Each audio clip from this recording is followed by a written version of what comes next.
नमस्कार, म तुलसीराम ढकाल यहाँहरूलाई स्वागत गर्न चाहन्छु युट्युब च्यानलमा। आज हामी दोस्रो विश्वयुद्धको बारेमा जानकारी लिनेछौँ, जसलाई सङ्कलन गर्नुभएको छ खड्ग रावजीले। यसको लागि खड्ग रावजीलाई धन्यवाद दिन चाहन्छु।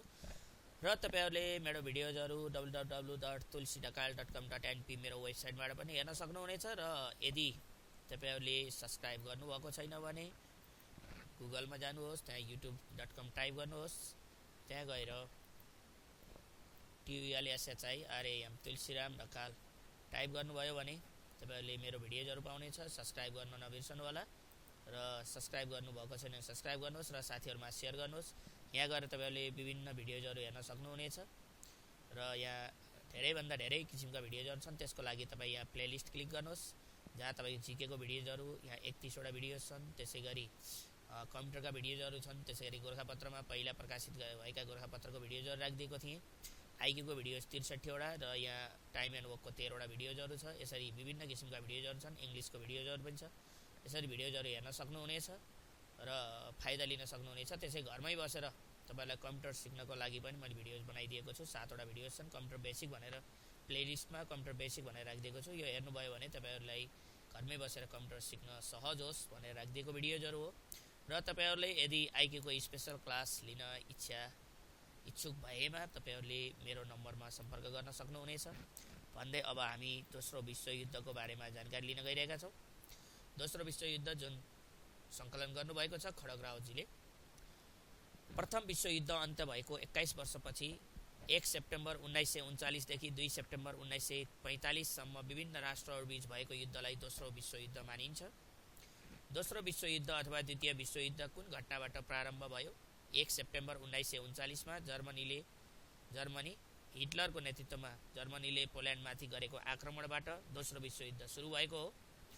जापानले सन् 1931 मा मन्चरिया कब्जा गर्दा राष्ट्रसङ्घले केही गर्न नसकेको भन्दै हिटलरले कुन संविधान लागू गरी भर्सेलिज सन्धि निलम्बन गरे? वाइबर संविधान।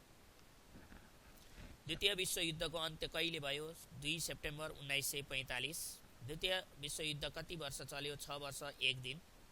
द्वितीय विश्वयुद्धको समाप्ति कुन घटनाबाट भएको थियो? जापानले अमेरिका समक्ष गरेको आत्मसमर्पणबाट। द्वितीय विश्वयुद्ध हुँदा जापानका सम्राट को थिए? हिरोहिटो। द्वितीय विश्वयुद्धपछि शान्ति स्थापनार्थ स्थापित संस्था कुन हो? संयुक्त राष्ट्रसङ्घ, जसको स्थापना 24 अक्टोबर 1945 हो। सिगफ्रेड लाइन भनेको के हो? दोस्रो विश्वयुद्ध भन्दा अगाडि जर्मनीले आफ्नो सीमामा गरेको किल्लाबन्दीलाई सिगफ्रेड लाइन भनिन्छ। म्याजिनट लाइन भनेको दोस्रो विश्वयुद्धभन्दा अगाडि फ्रान्सले आफ्नो सीमामा गरेको किल्लाबन्दीलाई म्याजिनट लाइन भनिन्छ। फासिस्ट सिद्धान्तका प्रतिपादक मुसोलिनी हुन्। भर्साइल सन्धिपछि बेलायतले जर्मनप्रति कस्तो नीति अपनाएको थियो? तुष्टिकरणको नीति, प्रोत्साहन गर। द्वितीय विश्वयुद्धमा धुरी राष्ट्रमध्ये पहिलो हार्ने राष्ट्र इटाली हो। द्वितीय विश्वयुद्धमा सबैभन्दा पहिले आत्मसमर्पण गर्ने राष्ट्र पनि इटाली नै हो, जसले 8 सेप्टेम्बर 1943 मा आत्मसमर्पण गरेको थियो। द्वितीय विश्वयुद्धमा जापानले कहिले आत्मसमर्पण गरेको थियो? 2 सेप्टेम्बर 1945। सेप्टेम्बर 2, 1945 मा जापानले आत्मसमर्पण गरेको थियो। नाटोको स्थापना सन् 4 अप्रिल 1949 अमेरिकाले नेतृत्व गरेको। वार्सा फ्याक्टको स्थापना कहिले भएको थियो? सन् 14 मे 1955 रुसले नेतृत्व गरेको। उद्देश्य साम्यवादी देशको घोषणा गर्न। द्वितीय विश्वयुद्धपछि विश्व कुन सैनिक गुटमा विभाजित हुन पुग्यो? नाटो र वार्सा फ्याक्ट। द्वितीय विश्वयुद्धमा नेपालले बेलायतको नेतृत्वमा रहेको मित्र राष्ट्र एलिस पावर सङ्घको पक्षबाट युद्ध लडेको थियो भने त्यतिबेला नेपालका प्रधानमन्त्री को थिए? जुद्ध शमशेर। द्वितीय विश्वयुद्धमा नेपालले बेलायतको सहयोग गर्दा पठाएको सेनाको नेतृत्व कसले गरेका थिए? एकराज शमशेर र बबर शमशेर बहादुर। द्वितीय विश्वयुद्धमा कति नेपाली युवा ब्रिटिस सेनामा भर्ती भएका थिए? 1,48,500।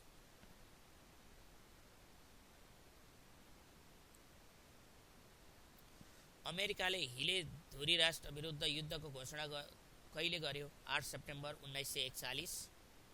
द्वितीय विश्वयुद्धको क्रममा जापानले अमेरिकाको पर्ल हार्बरमा कहिले आक्रमण गरेको थियो?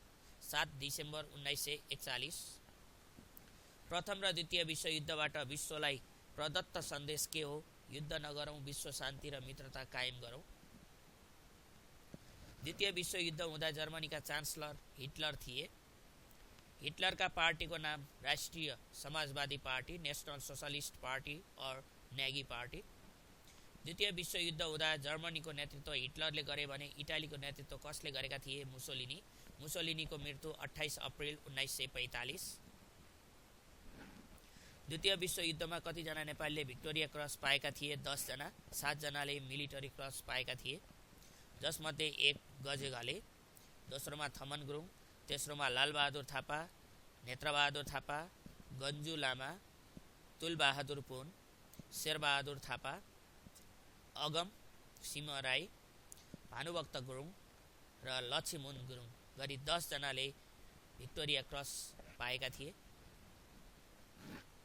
बोर्नियो युद्धमा पाउने एकजना रामबहादुर लिम्बू। हिटलरको जन्म कहाँ भएको थियो? अस्ट्रिया। जर्मन राष्ट्रपति हिन्डेनबर्गले हिटलरलाई कहिले जर्मन चान्सलरमा नियुक्त गरे? सन् 1933 जनवरी 30।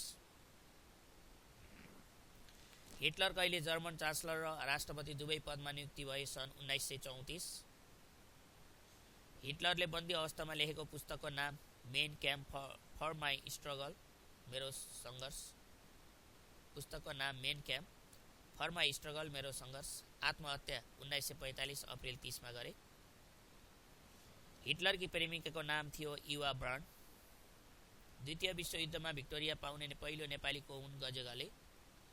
प्रथम विश्वयुद्धमा बेलायत पक्षबाट युद्धमा भाग लिई दोस्रो द्वितीय विश्वयुद्धमा जर्मनीको पक्षमा युद्धमा भाग लिने राष्ट्र जापान र इटाली हुन्। द्वितीय विश्वयुद्धमा एकातिर जापान, जर्मन, इटाली जाइज थिए भने अर्को पक्षमा को थिए? अमेरिका, बेलायत, फ्रान्स र रुस, अवेरुफा। द्वितीय विश्वयुद्धमा एकातिर जापान, जर्मन, इटालीको गुटलाई मित्र राष्ट्र एलिज पावर भनिन्छ भने अर्को पक्षमा अमेरिका, बेलायत, फ्रान्स र रुस, अवेरुफाको गुटलाई के भनिन्छ? धुरी राष्ट्र अथवा सेन्ट्रल पावर। युरोपमा फैलिएको साम्यवादलाई रोक्न जर्मनीले जापानसँग एन्टी कमिन्टर्न प्याक्ट कहिले गरेको थियो? सन् 1937। बेलायत र फ्रान्सले जर्मन विरुद्ध युद्धको घोषणा 3 सेप्टेम्बर 1939 मा गरेको थियो। अमेरिकाले जापानको हिरोसिमामा कहिले आणविक बमको नाम के थियो? हिरोसिमामा खसालेको आणविक बमको नाम के थियो?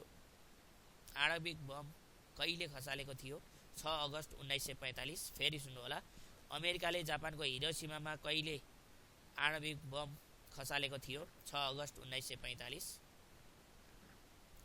अमेरिकाले जापानको हिरोसिमामा खसालेको आणविक बमको नाम लिटिल बोय 6HL थियो। अमेरिकाले जापानको नागासाकीमा कहिले आणविक बम खसालेको थियो? 9 अगस्त 1945। अमेरिकाले जापानको नागासाकीमा अणु बमबाट भएको आक्रमणमा कति मानिसको मृत्यु भएको थियो? अमेरिकाले जापानको नागासाकीमा खसालेको बमको नाम के थियो? फ्याटम्यान 9NF।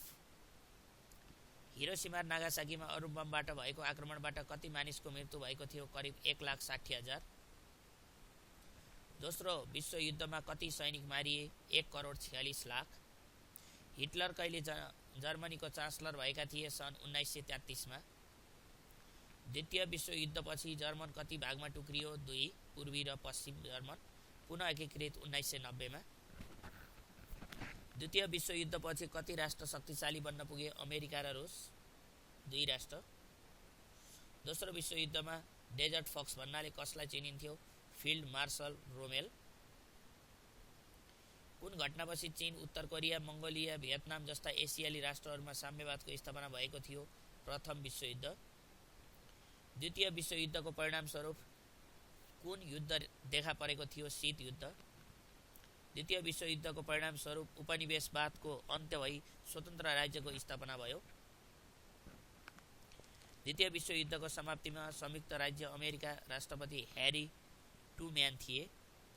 द्वितीय विश्वयुद्धमा ब्रिटिस सरकारले कसलाई ब्रिटिस फौजको पूर्ण अनरी जर्नल पदको उपाधि दिएको थियो? युद्ध शमशेर। द्वितीय विश्वयुद्धपछि हिरोसिमामा पुग्ने पहिलो अमेरिकी राष्ट्रपति बाराक ओबामा हुन्। द्वितीय विश्वयुद्धका कारणहरू र परिणामहरू।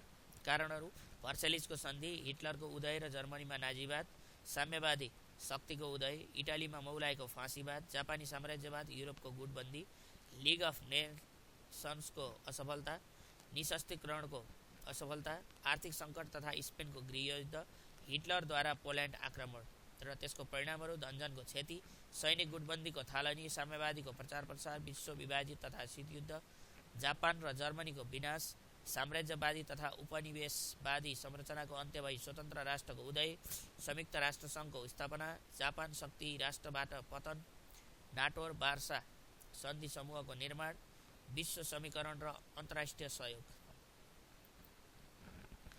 द्वितीय विश्वयुद्धका तत्कालीन कारणहरू भर्सलिसको सन्धिदेखि पोल्यान्डले प्रयोग गर्दै आएको बाटो काजिङ र पोलिस करिडोरको कारणले जर्मनी र विभाजित भएको थियो। हिटलरले जर्मनीलाई बाटो फिर्ता गर्नुपर्ने माग राखेर धम्कीपत्र पठायो, तर पोल्यान्डले टेरेन। त्यसको न्युमा जर्मनीले पोल्यान्डमाथि हमला गरेपछि दोस्रो विश्वयुद्ध सुरुवात भएको थियो। धन्यवाद भिडियो हेरिदिनु भएकोमा र यसलाई सङ्कलन गर्नुभएको थियो खडक रावतजीले।